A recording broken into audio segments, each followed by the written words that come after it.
Mr. President, Americans want Congress to work. They want Congress to not just work as in being here, but work as in to collaborate and cooperate in order to get things done. But the reason there are such low expectations are because of days like today. My colleagues, are they proud of this? Is this what they think their constituents want? If you go back to any state and talk to like normal people, Democrat, Republican, they probably all agree that this place worked better. So why do my Democratic colleagues seem intent on undermining the normal operating procedure of the Senate, frankly grinding us to a halt? Like, who's asking them to do this? If they go to the states or their Democratic voters say, hey, listen, can Congress do a worse job? Can you become even less effective? Now, if you'd be too embarrassed to ask your own constituent, you should be embarrassed now. We're 7 months into President Trump's administration, and we have approved 0% of his nominees by voice vote or unanimous consent. Now, you may say, well, that's not anything strange. No, it is quite strange. You can see under H.W. Bush, 98% of the nominees voice vote or unanimous consent. President Clinton, a Democrat, 98%. George W. Bush, 90%. Barack Obama, 90%. Trump won. If you don't like Trump, he could have stopped then, 65%. And then President Biden, 57%. And I guess there's been a decline, but this is an abrupt stop. That's frustrating. 0%. 0%. Now, we would all like to be with our family. We'd like to be meeting our constituents. We would like to find out what's going on in our own districts. But we're having to battle this in order to get some of President Trump's nominees through. And by the way, as others have emphasized, these are not controversial nominees. This is like the ambassador to the Vatican.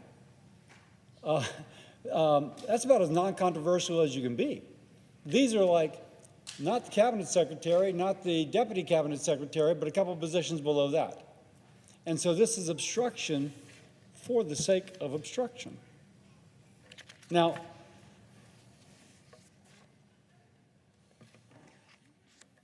the other thing that concerns me terribly,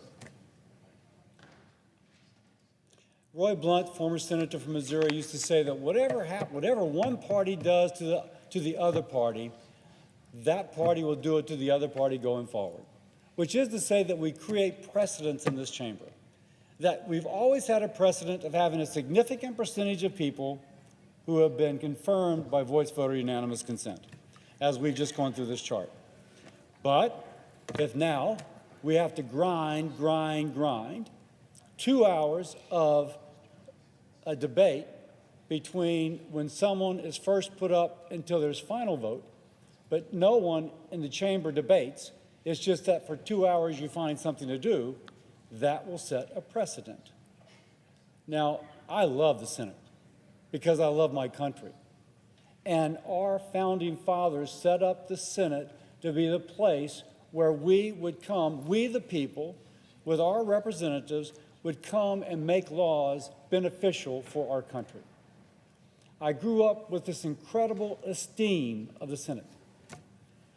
And now we're seeing the Senate ground down, where the comity, the cooperation that allowed people with different perspectives to come together and find common ground for the benefit of our country is being exploited merely to delay President Trump's agenda. The ambassador to the Vatican putting a stop on his nomination and then his final approval doesn't really stop the president's agenda. So it's not just shattering precedents, it's creating new ones, establishing a pattern where next time, if Republicans are in the minority, we will, unfortunately, feel motivated to create the same gridlock that's being created here. I don't know of any American who wants that. I don't know of the most partisan American who wants that. Because they know when their side's in power next time, they want to get something done. And by the way, we're talking about the ambassador to the Vatican. This is not This is not Secretary of Defense. This is not, you name the position. Now, I know my Democratic colleagues care about the institution as much as I, and I appeal to that concern. I appeal to that sense that we've got to make this place work if it's going to work for the American people. And we must be careful about what we do, because it will be done under us. I suppose this could be done in the name of resistance. I would say it's resistance to the will of the American people. The American people that want the Congress, who want the Senate to function, to get on to bigger and better things, to not break precedent, to set a new precedent, where in the future we work even less well together. With that, I yield.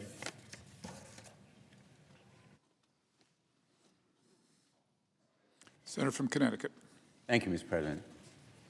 In just a little while later this afternoon, we will consider confirmation of Jeanine Pirro as United States Attorney for the District of Washington, D.C. Now, I have a particular feeling about appointments as United States Attorney, having served as one in Connecticut, and having seen how profoundly impactful it can be on the lives of everyday Americans. Obviously, it's a position that is integral to justice in the United States. It is the top federal prosecutor in that district. And in D.C., it is the largest office in the whole country and probably one of the 2 or 3 most important, because it has jurisdiction over all of the federal agencies, federal employees, federal issues that arise in this profoundly significant place.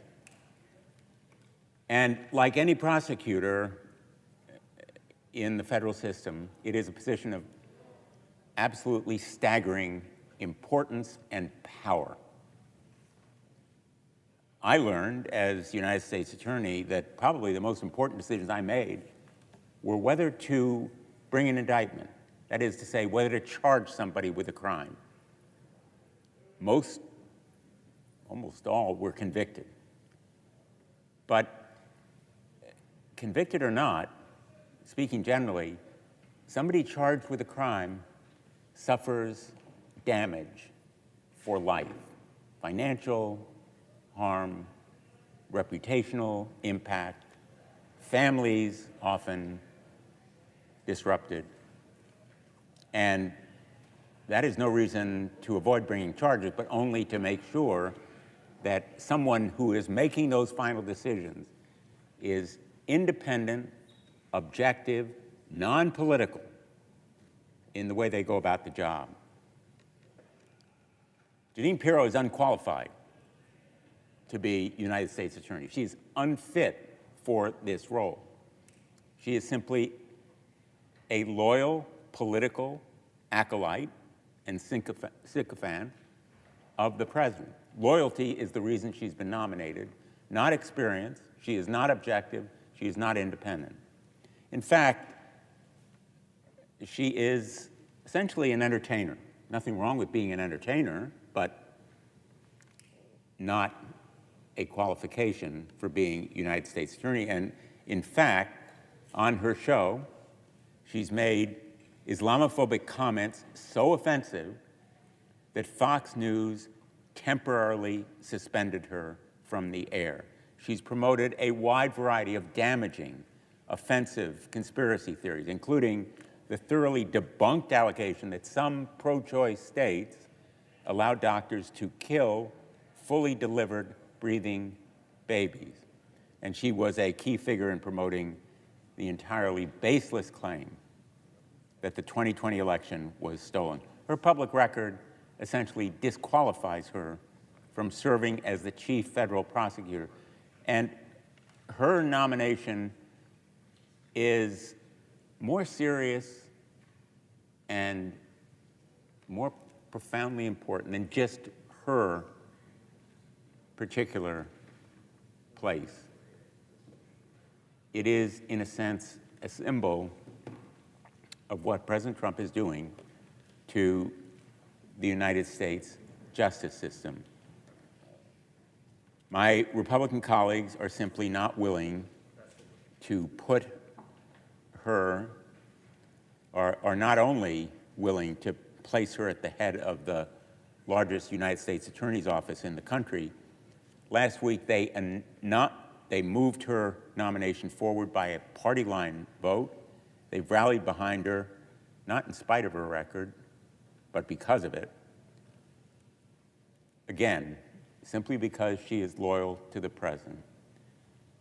So the issue here is not only about her, it's about whether loyalty will qualify somebody for this kind of powerful position in the United States Department of Justice, which is supposed to be above politics, when she's demonstrated that, in fact, she would be totally unfit for any such office. How loyal is she? Well, she was individually discussed in the defamation lawsuit against Fox News for promoting 2020 election conspiracies. Her totally false comments were at the center of that defamation case. Fox News canceled an episode of her show after the 2020 election with a Fox executive producer saying, quote, "I don't trust her to be responsible," end quote. A Fox producer called her, quote, "a reckless maniac," end quote, in an internal email. These were her colleagues, her coworkers, her producers. And one of them asserted that, quote, "she should never be on live television," end quote, and described her draft monologue as, quote, "rife with conspiracy theories." That defamation case ended in a settlement in which Fox News agreed to pay $787 million, in part because of statements she made on the air. The history of peddling conspiracy theories on cable news should be fundamentally disqualifying for any prosecutor, let alone the head of the largest United States Attorney's office. Her record should preclude her from receiving even an interview for an assistant U.S. attorney position. Instead, her loyalty, at the expense of truth, has won her a nomination for one of the most powerful Department of Justice positions in the whole country. And her specific record around the work of the very United States Attorney's Office she's now nominated to lead reveals how unqualified and unsuitable she is for this role. And here's the most important part of her background. 4.5 years ago, as we all know, rioters stormed the United States Capitol, contributing to the deaths of Capitol Police, injuring them severely, disrupting the vote counting for president, and leaving devastation in their wake. The United States Attorney's Office for D.C. was primarily responsible for bringing the January 6th rioters to justice, with praise from both sides of the aisle for the diligent and dedicated work they did to make sure that justice was done. For years, those prosecutors worked alongside the FBI to investigate, to build cases, to bring prosecution against the rioters. They didn't choose those roles or assignments. They were chosen by the Department of Justice to do their duty and enforce the law. But on her radio show, Jeanine Pirro agreed with a guest who said the Department of Justice prosecutors handling the January 6 cases should be criminally prosecuted. She said, quote, "I absolutely agree with that," end quote. And in her response to this committee's questions, she failed to disavow this position. In fact, she failed to directly answer whether she believed federal prosecutors assigned to work on the January 6 cases should themselves be prosecuted. In other words, she sided with the criminals. She criticized the prosecutors who now will be in the office that she has been nominated to lead. And her criticism of them was to side with the conspiracy theorists and the call-in guest to her show as Judge Pirro, rather than condemning pardons for people who committed violence against law enforcement. She simply wrote, quote, "The decision to issue a pardon is a power that belongs to the president," end quote. That's what she answered when she was asked about the pardons for January 6 rioters who had been convicted of violence against law enforcers. Again, she refused to answer key questions, and unfortunately, the Judiciary Committee failed to bring her forward as a witness, despite our requests, indeed demands, that she be a witness in her nomination proceeding. That is really regrettable on the part of the Judiciary Committee, and I think a avoidance of responsibility that we owe the American people to scrutinize somebody who plainly raises such profound questions of qualification, even if you prize loyalty to Donald Trump. This person whom Donald Trump has nominated to be in this position of trust and responsibility plainly is not just unfit, but would disgrace this office and diminish the credibility of the entire Department of Justice. That's the more profound question here, whether someone so unqualified will be confirmed after no testimony, after no adequate consideration, after simply agreeing because she's loyal to the president. Rather than support the prosecution and conviction of people who assaulted law enforcement officers, she believes that the federal prosecutors bringing those cases should themselves be investigated. The United States Attorney's Office, who did those cases, the dedicated professionals who investigated them, and the people of the District of Columbia, indeed our nation, deserve better. I oppose her nomination, and I urge my colleagues to join me in voting no. Thank you, Mr. President. I yield the floor. President. Senator from Florida. I am one of the newest senators in this esteemed body. In fact, I just marked my 6th month here in the United States Senate. And over and over and over again, you could just plug and play the same speech, because apparently everyone nominated by President Trump to every position that we have to confirm as a body is wholly unqualified. That's what the Democrats would have you believe. In fact, I don't think we've heard much else about any of the nominations. And if you look at the statistics going back administration after administration, Democrat and Republican, at this point in time, you saw 90% of non-military civilian nominees confirmed. And how many of President Trump's administration have we confirmed? 0.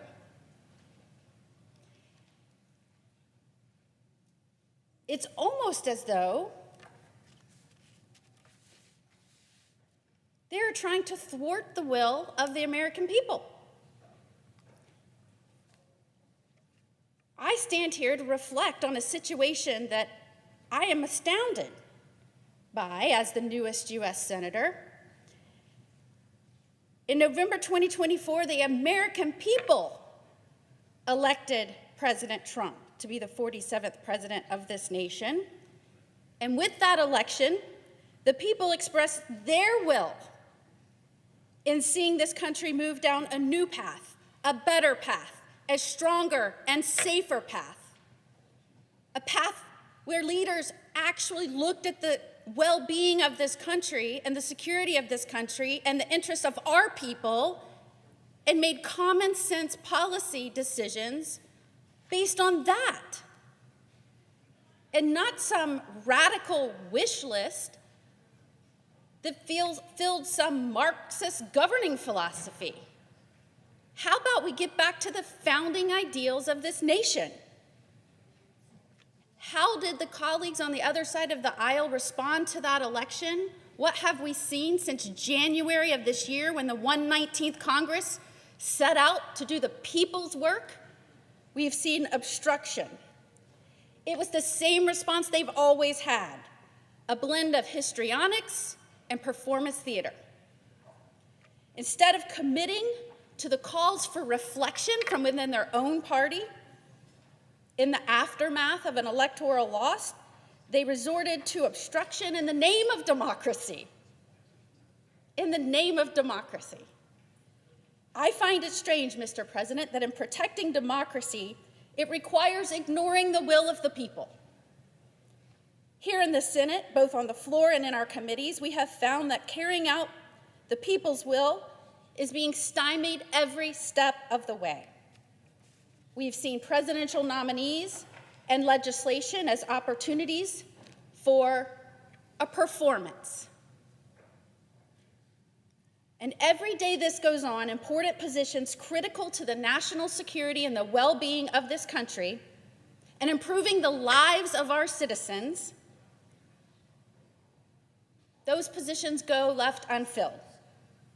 So while China continues to staff their diplomatic postings abroad and undercut the prosperity of our country, our embassies go without ambassadors. As our domestic departments seek to unleash the American economy for the benefit of the working class Americans, they are left without leadership. Our colleagues have sought to protect this country by obstructing the very exercise of the people's will, ensuring it is incapable of meeting the challenges of the moment. So here we are, Mr. President, on a Saturday in August, voting on the president's nominees because our colleagues continue to hold out. This ultimately places this body and our nation at a crossroads. If we continue down this path, if we continue to allow obstruction at every turn, or continue to allow people on the other side of the aisle to gain personal points or even political points, we weaken this body, created by the framers to carry out the responsibilities the American people have asked of us, protecting our liberty and protecting this union. I hope that our colleagues will avoid this path and join us in moving forward with putting Americans and America first. Thank you, Mr. President. I yield back. Senator from Tennessee. Thank you, Mr. President. Today marks day 212 of this new Congress under Republican leadership, and I would offer to my colleagues this has been a most successful beginning of a Congress. When you look at the nearly 750 hours that we have spent working, the 450 votes that we have taken, when you look at how we have pushed to move forward, how we have fought obstruction from our colleagues on the other side of the aisle, you do realize that we indeed are helping to fulfill the promise President Trump made when he said, we will make America safe, secure, healthy, productive, and great again. And you know what, Mr. President? That is precisely what the American people voted for. They want action. They want things to be done differently.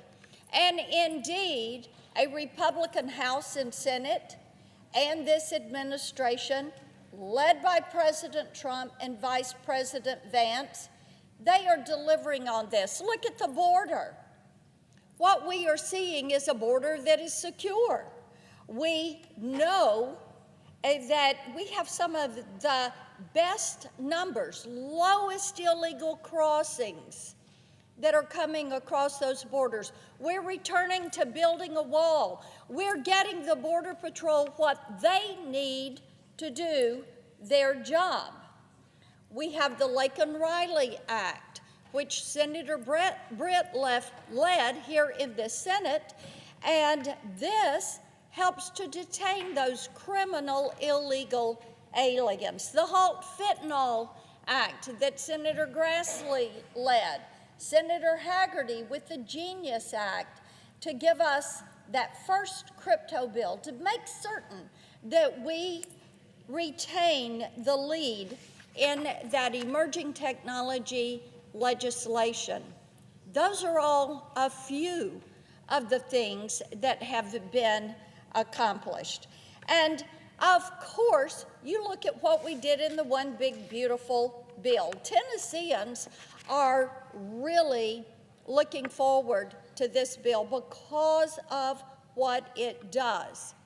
When you look at the fact that we got rid of a lot of that far left Green New Deal spending, we put money in to modernize our military for 21st century warfare. The Border Patrol agents and the funding there that is needed. It is all there, and the people said, let's get back to addressing our debt and restore some fiscal sanity to this country. $37 trillion of debt. We didn't get there overnight, and it's going to take a dedicated, focused, intentional process to get us out of this debt, to address it. And of course, we're delighted, absolutely delighted. And we're so pleased to know that June was the first month in not a year or a decade, but 3 decades that this government ran a surplus. Those are good signs. Indeed, last night on this floor, moving forward 3 of the appropriations bills. There are 8 bills that have already come out of committee, and we processed 3 of those last night to make certain that we get onto a budget, that we get off of the Biden-era CRAs and onto the numbers that President Trump and our Appropriations Committee has moved forward on.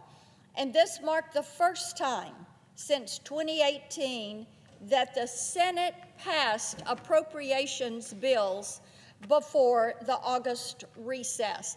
Now that is so significant because what are the first things that we're supposed to do? One of them is to fund the government. And for my colleagues that always want to reduce federal spending, which I am one of them, we have to go through the appropriations process to be able to do that. And of course, in addition to the One Big Beautiful Bill, we also had the rescission bill, which gave us an additional $9 billion in cuts. And Madam President, we need to realize when we do these rescissions, that's the equivalent of taking that red pen and marking through those line items and saying they are gone. The American people wanted to see the high cost of living and inflation addressed, and indeed, with the One Big Beautiful Bill, we've been able to get things heading the right direction. For Tennesseans, we know that there is going to be a $2,600 per year savings in taxes with that One Big Beautiful Bill. We know that people are looking forward to this, and that the Big Beautiful Bill was the largest tax cut in our nation's history. Indeed, we expect from the Council of Economic Advisors numbers, we're expecting to see families in Tennessee increase take-home pay somewhere between $7,000 and $10,000. Those are numbers that are significant. And you know, Mr. President, what that does is say to people, we want you to have more control over your pocketbook and how you choose to save your money and how you choose to spend your money. All of those things are accomplishments, 212 days of this Congress, and those are all items that we have been able to move forward on. Our other committees are hard at work. We're approving judges and getting them through the process, ready for floor votes. Indeed, the first appellate judge appointed by President Trump and approved by Congress is Whitney Hermendorfer out of Nashville. We look forward to seeing her on the Sixth Circuit. And all of this, we've moved forward at a rapid pace. Now, I want to talk about what has happened with nominees. Of course, everyone's aware we approved the cabinet in record time, getting people to work.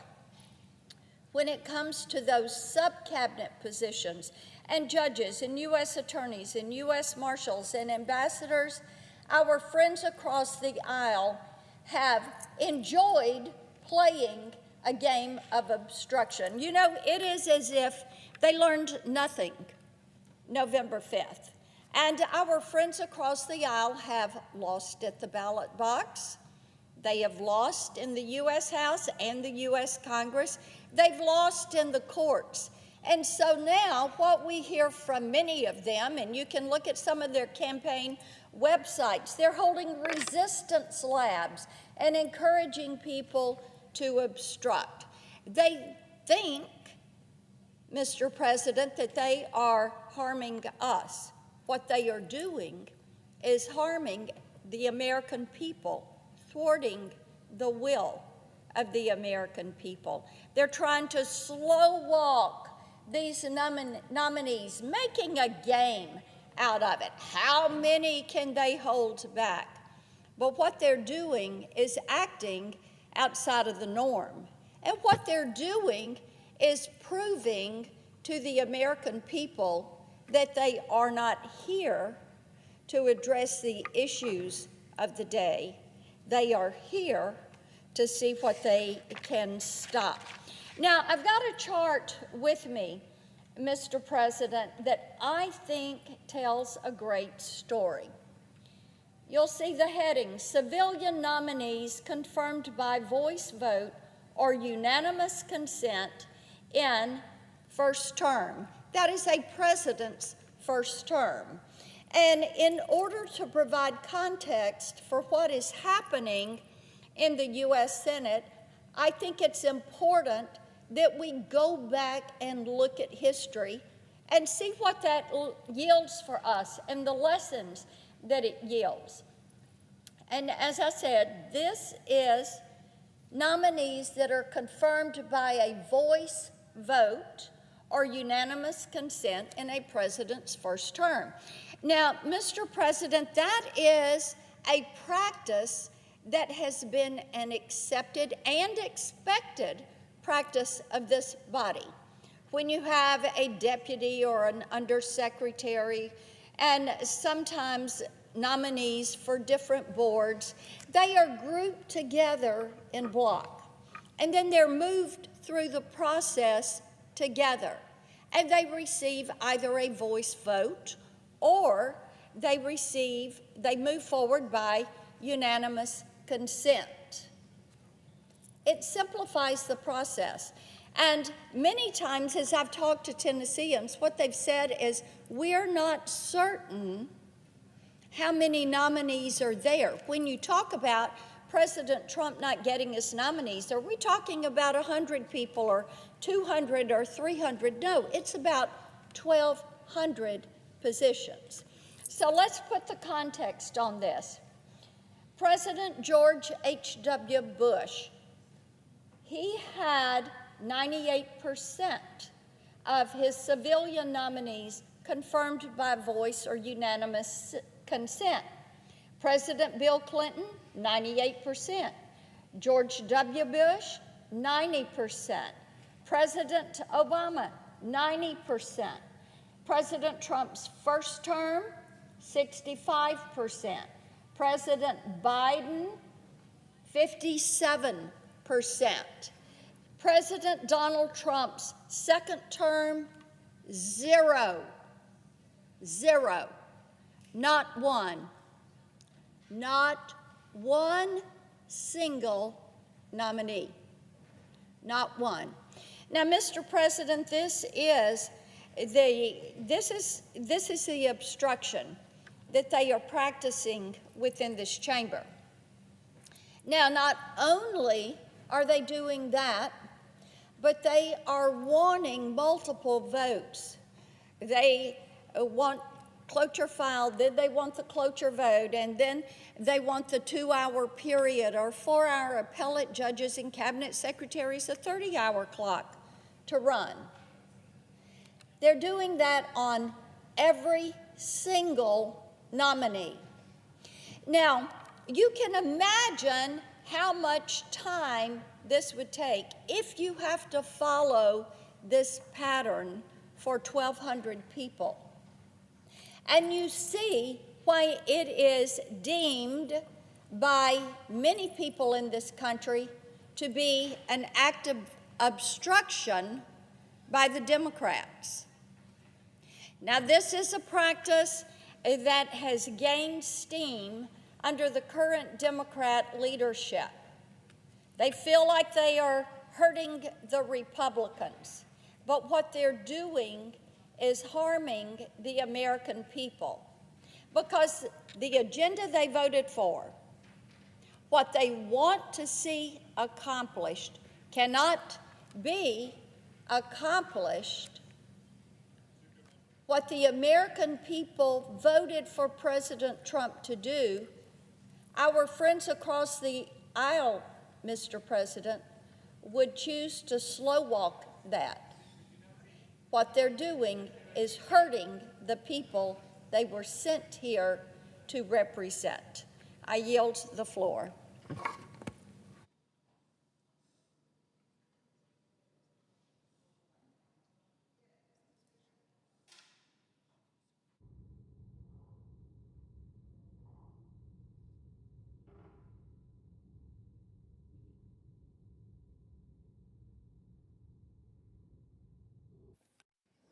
Mr. President, Senator from Arizona. I note the absence of a quorum. The clerk will call the roll. It's also Brooks.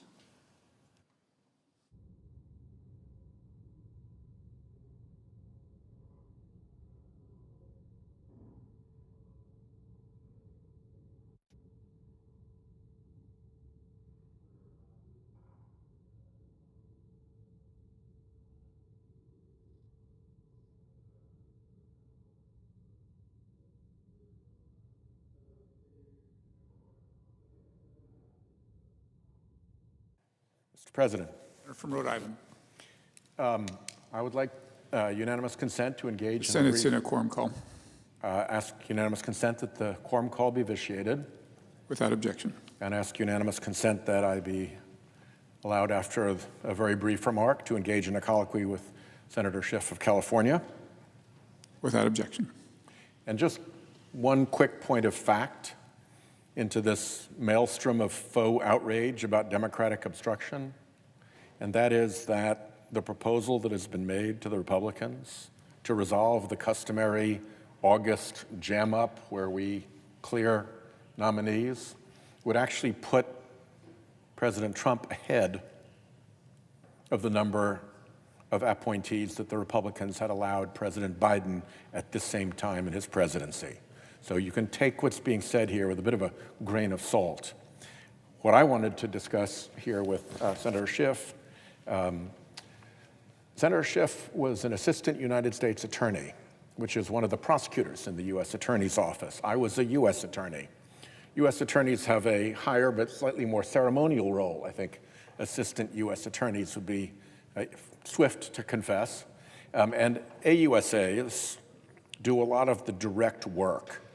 And one thing that Senator Schiff and I have both noticed with respect to this Epstein saga has been that the Deputy Attorney General of the United States went out and did a direct witness interview with Epstein's co-conspirator and Trump's friend, Ghislaine Maxwell. And if you don't know the backdrop to this and how things ordinarily work in the Department of Justice, it's hard to fathom how very weird that was. So we would like to take a minute and describe from our perspective how it is that in regular department business, the engagement with witnesses takes place. And I'll turn it over to the former assistant U.S. attorney to give his description of how and when a prosecutor would go into a room with a witness. But as I do that, let me just say that the Deputy Attorney General of the United States virtually never, ever, ever, ever, ever does. For somebody at that level to be involved is truly bizarre. And with that, let me give Senator Schiff a chance to engage in his part of the colloquy here. Senator, thank you. There are lots of extraordinary and suspicious happenings around the Epstein case in the last few months. But just by way of background to those who may not be following each development, you have Epstein at one point describing himself as one of Donald Trump's closest friends.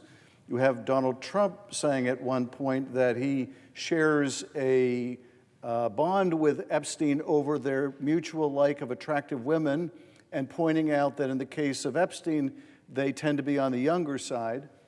You have the president recently acknowledging his upset with Jeffrey Epstein for stealing young women from Mar-a-Lago to buy Epstein for purposes that he did not disclose, the president did not disclose. Tragically, in April, one of those women, one of those children, underage women working at Mar-a-Lago, committed suicide. She was a victim of the Ghislaine Maxwell, Jeffrey Epstein sex trafficking. Just this past April, she took her own life. But she was one of those women, apparently, that Trump was upset that Epstein was taking away from him at Mar-a-Lago. Now, it certainly begs the question of what did Trump think Jeffrey Epstein was doing with these young women he was taking from Mar-a-Lago? So these are just some of the questions we hope will be answered. But of course, after promising the MAGA base that he would disclose these files, after Bondi promised, and Kash Patel promised, and Trump promised, they've reneged on this. So this is the backdrop in which the Deputy Attorney General, Todd Blanche, goes to visit the #1 co-conspirator, Maxwell. And the other background piece of this is that Todd Blanche isn't just some Deputy Attorney General. Todd Blanche is Trump's former criminal defense lawyer.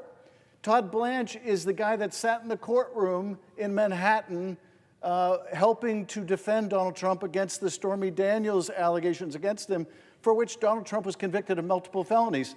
And as you'll remember from the Judiciary Committee, when Blanche came for his confirmation hearing, you and I were both concerned about whether Blanche would be able to shed his role as Trump's criminal defense lawyer when he adopted the new role of being the #2 person in the Justice Department.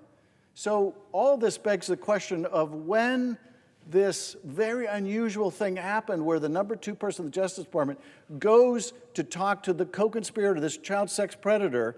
Is he acting as Trump's defense lawyer, or is he acting as a deputy AG?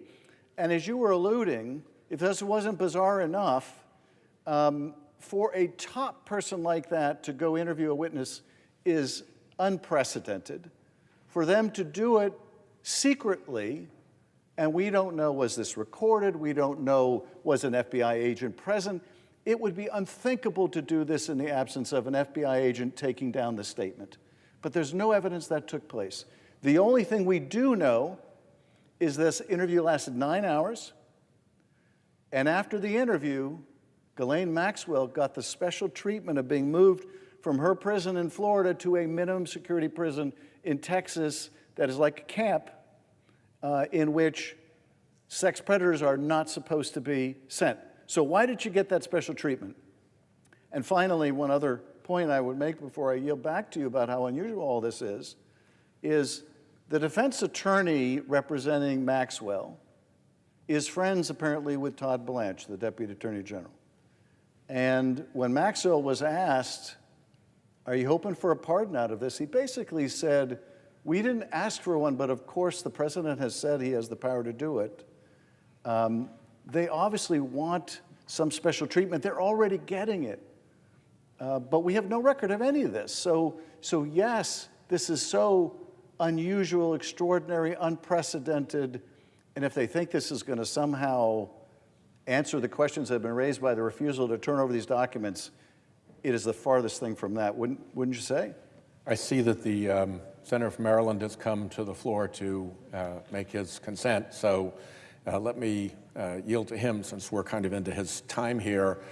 But what Senator Schiff and I can both tell all of you is that it is extremely rare for even a United States attorney to go into a witness statement.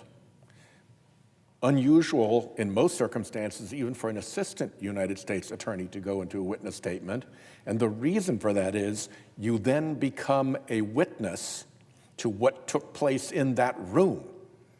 And you don't want to be both the prosecutor and the witness in the same case. So the fact that he went in either alone or with no FBI agent or with no stenographer and became a witness to what took place sends off flares of concern to everybody who has served in that line of work. And with that, I yield. One last point. The senator from Maryland with your indulgence, one other extraordinary fact about this is none of the prosecutors who actually worked on prosecuting Maxwell were present. And the reason you would want them there is they know the facts. Blanche doesn't know the facts. And so when you're interrogating this person, when you're taking their statement, you want somebody who knows the facts who can test whether they're being forthcoming, telling the truth or not. And also, a defense lawyer representing 20 of the Epstein victims asked to be present, and they were turned down. This just stinks to high heaven. And I yield to my colleague from Maryland. I thank the senator from California and the senator from Rhode Island, and they have The described— senator from Maryland is recognized. Thank you, Mr. President. They have well described, I think, all the inappropriate actions that have been taken by the Justice Department, including recently with respect to the Deputy Attorney General, who had been Donald Trump's personal lawyer conducting the secret interview with the Epstein associate Maxwell. And this is an important conversation to continue here on the Senate floor. We were here earlier this morning where we discussed the very, very troubling and disturbing case of Jeffrey Epstein and the horrifying abuse of young women and girls. Those who were so terribly abused and treated deserve to have the full truth.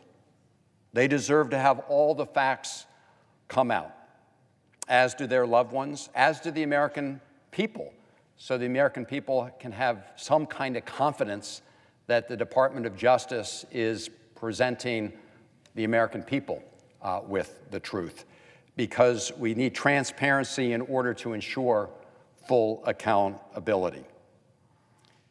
It used to be the case that Donald Trump and his Attorney General, Pam Bondi, and others in this administration said they wanted to get to the bottom of it. In fact, they said they wanted to release the Epstein files. But as we got closer to actually doing that, they suddenly decided that they did not want the public to know and that they didn't want Epstein's victims to know. And so now they've decided not to be forthcoming. The obvious question is, what are they hiding? And that is why we took to the floor earlier today to say, release the damn Epstein files. We've learned just in the last 48 hours that at some point along the way, the FBI redacted Trump's name from the Epstein files. We had learned that his name was very likely in those files, and we also know that the Trump administration asked the FBI to do a search of his name in the files. We now know that his name was redacted from those files at some point along the way by the FBI. As my colleagues from Rhode Island and California were just discussing, we've also witnessed in just the last week or two the highly inappropriate action of the Deputy Attorney General, Todd Blanche, to conduct a secret interview with Ghislaine Maxwell, who was Jeffrey Epstein's partner in these crimes. And when he was asked at his confirmation hearing before the Senate about whether he had a continuing duty of loyalty and confidentiality to Donald Trump, his response was yes. As the former personal attorney of Donald Trump, he had an ongoing duty of loyalty and confidentiality. Clearly, that duty of loyalty and confidentiality to Donald Trump puts him in direct conflict with the interests of the truth and the people of the United States when it comes to President Trump. So it was highly inappropriate that he held that interview. As a senator from California just pointed out, he excluded from that interview lawyers that had been working on this case for a long time. It is also a fact by at least many reports that he, Todd Blanche, has a very close personal relationship with the lawyer for Ms. Maxwell. And so this thing stinks to high heaven, and one thing they should do is immediately release the transcripts of this secret interview that was just conducted. Release the transcripts. According to all reports, they gave Ghislaine Maxwell immunity, proffer immunity, for the purpose of her testimony. Nothing she said in that interview could be used against her. So release the interview transcript to the American people, because Donald Trump's personal attorney should not be the one in the room conducting an interview with somebody who might have testimony that directly incriminates Donald Trump. We've also seen just in recent days the question floated about whether the President of the United States would pardon Ghislaine Maxwell. When President Trump was asked about that possibility, he acknowledged he had that power. As I said on this floor this morning, President Trump should immediately today announce that he will not use his pardon power to pardon Ghislaine Maxwell, who is serving a 20-year sentence for being a co-conspirator in the abuse of young women and girls. What is clearly happening in plain view is very dangerous to our system of justice. What is clearly happening is the possibility that Ghislaine Maxwell and her lawyers are seeking a pardon in exchange for her giving the kind of testimony that would please President Trump. One of the families of one of the victims, a family from Virginia who lost their loved one to suicide in April, has said, President Trump, do not pardon Ghislaine Maxwell. And my understanding is that is clearly the sentiment of the other victims and their families. And so the president should today announce that he will never do that.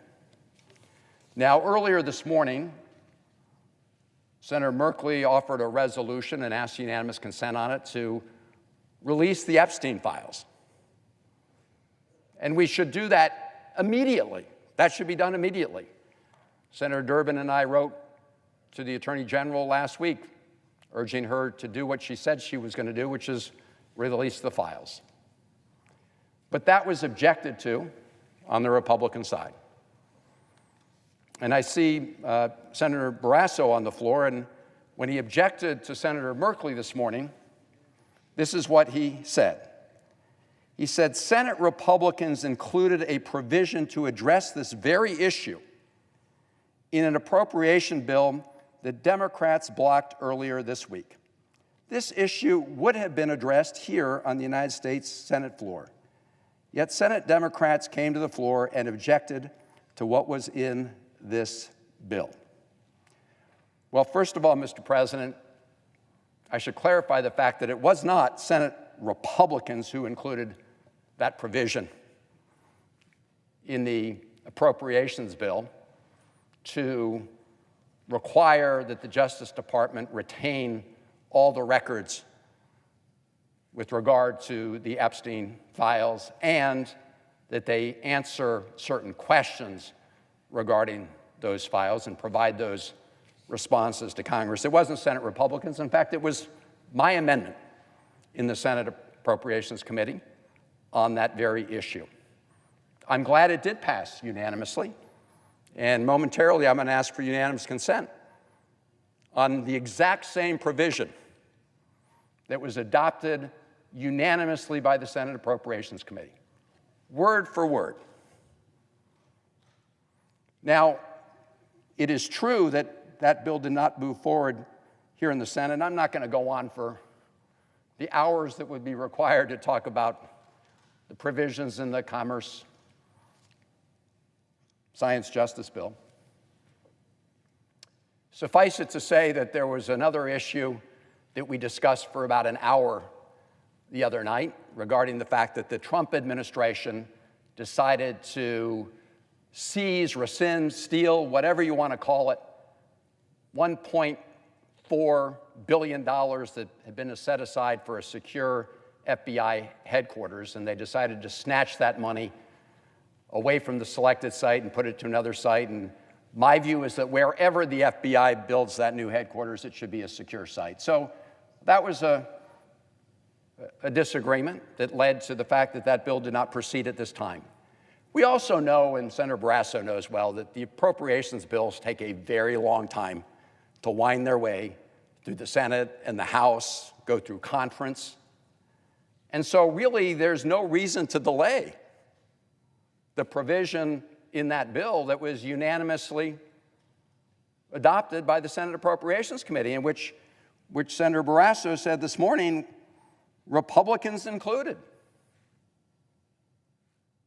Well, if it was included in that bill, we should do it right now. We should get it done right now. And I'm just going to, in closing, read this resolution because it's pretty straightforward, Mr. President. It says, in general, the Attorney General shall retain, preserve, and compile any records or evidence related to any investigation, prosecution, or incarceration of Jeffrey Epstein, and any service provided to victims identified in such investigation. Pretty straightforward. Retain the records. Don't destroy any evidence. It also called for a report, not later than 60 days after the date of enactment of this act. The Attorney General shall submit to the Subcommittee on Commerce, Justice, Science, and Related Agencies of the Committee of Appropriations of the Senate a report that includes information on the history of the Jeffrey Epstein case, which shall include, 1, information regarding the 2008 non-prosecution agreement between Jeffrey Epstein and the Department of Justice. 2, information on victims and testimony by victims, including notification of victims under Section 3771 of Title 18 of the U.S. Code, the Crime Victims' Rights Act. 3, information on any investigation of a co-conspirator. 4, information on any internal review of misconduct findings by the Department of Justice related to any investigation related to Jeffrey Epstein. 5, the current status of any investigation into the financial and trafficking networks of Jeffrey Epstein. 6, an intelligence assessment of the financial ties and clients of Jeffrey Epstein and any connections between Jeffrey Epstein and the United States government or foreign governments. And 7, information on the oversight failures at the Metropolitan Correction Center in New York, New York. Finally, Section C, privacy protections. The Attorney General may redact the names and personally identified information of any victim from the report submitted to Congress under subsection B as necessary to protect privacy. That's it. I wanted to read it to all the members of the Senate so everyone knows exactly what they are voting for. It's straightforward. President Trump, Attorney General Bondi, do not destroy the evidence of the Epstein files, and within 60 days present this Senate with answers to questions regarding the case. That's what this amendment does. It's exactly the same as the amendment that passed unanimously with Republican and Democratic support out of the Appropriations Committee, the same provision that Senator Barrasso this morning said was a Republican proposal. So I hope all the Republicans will join us in supporting this measure. And with that, Mr. President, as if in legislative session and notwithstanding Rule 22, I ask unanimous consent that the Senate proceed to the immediate consideration of my bill at the desk, further that the bill be considered read 3 times and passed, and that the motion to reconsider be considered made and laid upon the table. Is there an objection? Mr. President, Majority Whip. I object. Objection is heard. Senator from Oregon. If I could just briefly, Mr. President. The Senator from Maryland has the floor. Thank you, Mr. I just briefly, because as I made clear, this was the very provision that Senator Barrasso this morning said that Republicans had supported, and he indicated that this was something that they wanted to see move forward. Well, that was this morning, and now it's 6 o'clock this evening. I don't know what changed. But the language is the same as what Senator Barrasso talked about this morning. It's the same as what Senate Appropriations Committee passed on a bipartisan basis. All of a sudden, when it comes time to actually get it done on the Senate floor, not just as a part of an appropriations bill that's going to wind its way through this place for weeks or months, when it's time to actually get it done, Republicans are opposing the idea of transparency. I find that quite shameful. I understand my colleague from Oregon, Senator Merkley, is interested in making some points and maybe asking some questions. I yield the floor. Senator from Oregon. Would my colleague from Maryland yield to a question? I will. So if I understood your presentation right, this is word for word exactly the same, this bill, as the amendment you proposed in the appropriations meeting. Yes, that is exactly right. Well, I can tell you, I read through it, and it looks like, to me, exactly the same. And we heard from our colleague from Wyoming that this was a Republican proposal, which you've clarified that actually you introduced it, but also observed that it was passed unanimously.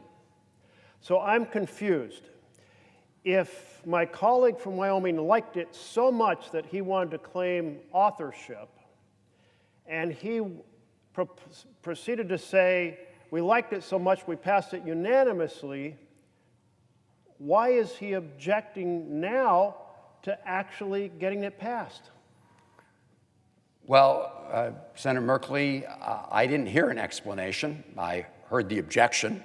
I've not heard the explanation for the objection, and I think it may be difficult to provide an explanation given the fact that the senator from Wyoming was here on the floor of the Senate earlier, as you and I have both pointed out, extolling the virtues of this amendment, and in fact, partially taking credit for it, saying Republicans supported this and wanted it, but apparently that was this morning and now is now, and I suspect it's because when it was included in the appropriations bill, it's included in a vehicle that, as we've said, will wind its way through a long road of this process.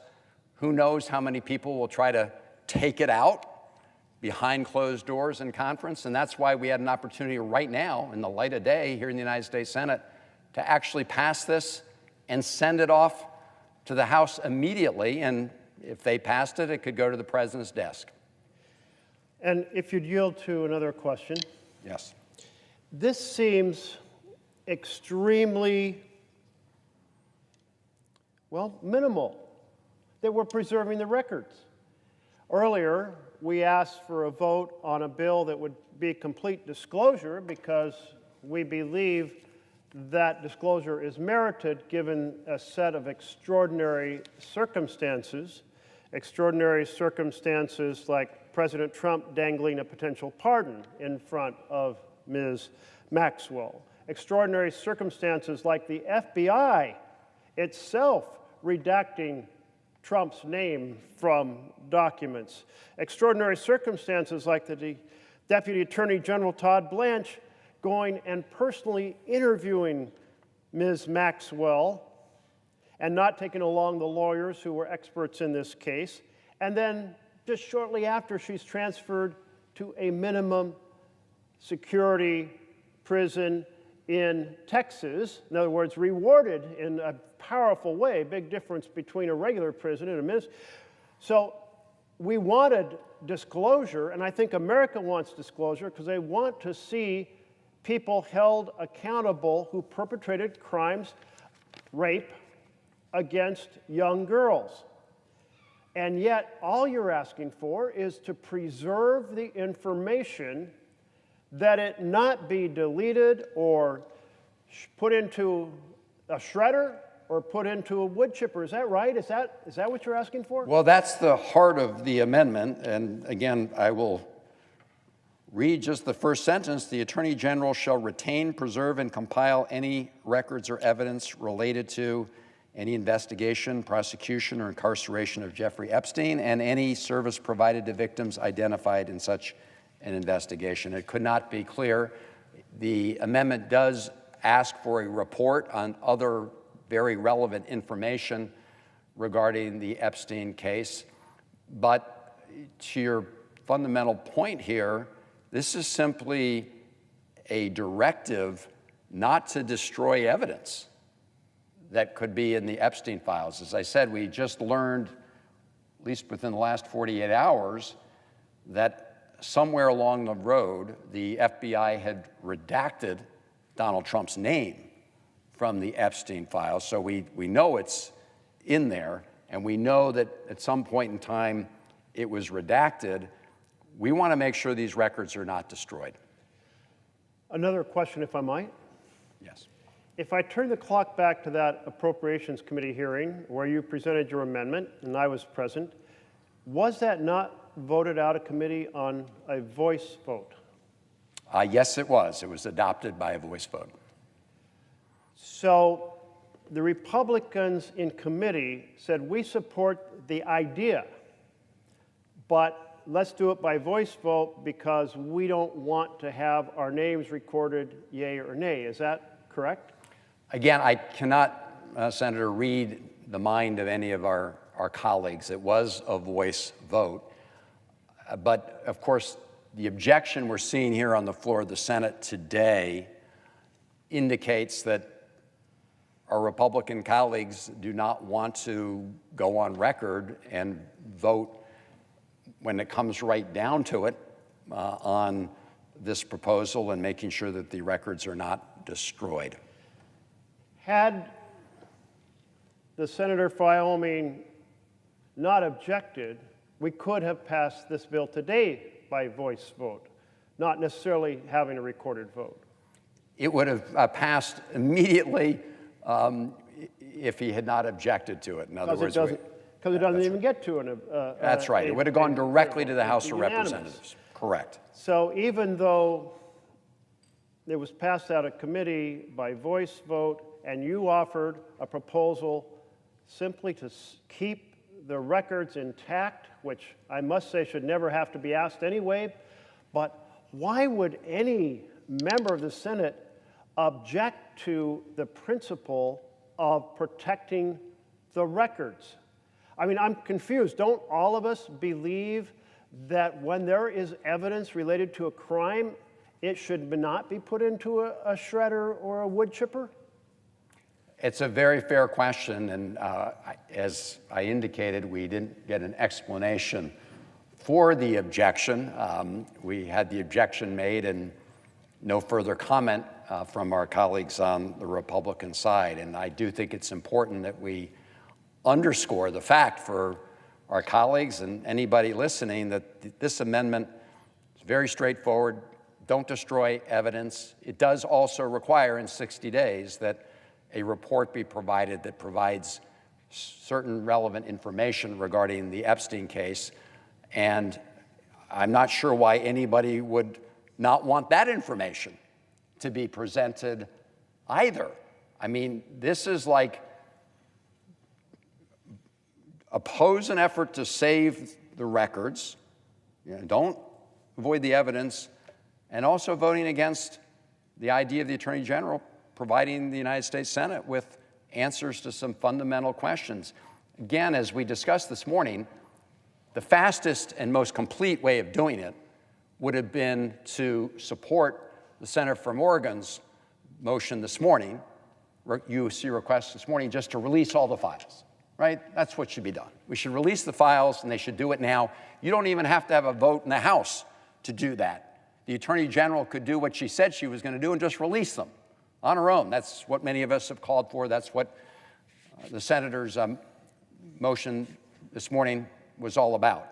But my goodness, you should be releasing them, but for goodness sakes, why not at least send a directive saying don't destroy the evidence? Well, I appreciate my colleague from Maryland bringing this forward. It seems like the absolute minimum we should do now is protect the evidence for the future. Certainly, it should be released, as both of us have spoken to. I really appreciate my colleague from California who brought his legal expertise, along with our colleague from Rhode Island, who pointed out how extraordinary it is that a deputy attorney general would go and sit in a prison interviewing a key witness to criminal activity, and that magically, within hours thereafter, she's transferred to minimum security, and the president starts talking about the possibility of a pardon. Americans, this is just stinking to high heaven, and I'll repeat the point I made earlier today is no one should be above the law. No powerful man should be able to rape young girls and be protected by friends in high places or by legions of lawyers or any other circumstances. Let the rule of law come forward in full force to hold those who have committed egregious crimes be held accountable. I do not agree more, Mr. President. Our message is simple. Release the damn Epstein files, and for God's sakes, don't try to destroy the evidence while we wait for those files to be released. And I yield the floor.